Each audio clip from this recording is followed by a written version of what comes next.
It was the 1980s. The Cold War was at its peak, and behind the patriotic speeches and public promises, the U.S. government was running a covert operation that would become one of the most explosive scandals in American history.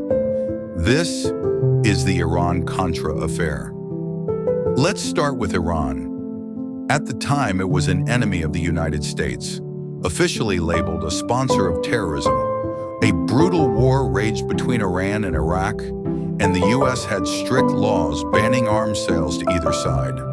But American hostages were being held in Lebanon by Iranian-backed militants, and someone inside the Reagan administration saw an opportunity.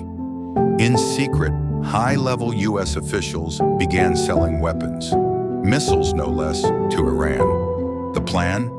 Trade arms for hostages without the public or Congress ever finding out. But that was only half the operation. The money from those arms deals was quietly funneled thousands of miles away to Central America, specifically to Nicaragua. There, the socialist Sandinista government had taken power, and the Reagan administration viewed them as a communist threat.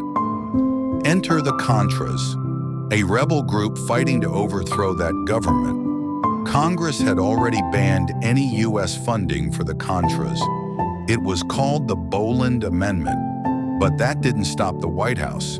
Instead, they went underground, creating a secret network of arms deals, front companies, and private operatives. All without congressional oversight, all without public approval. When the scandal broke in 1986, the country was stunned. The press uncovered a web of deception that stretched from Washington to Tehran to Managua. Investigations followed. Congressional hearings were televised. Documents were shredded. Lies were told.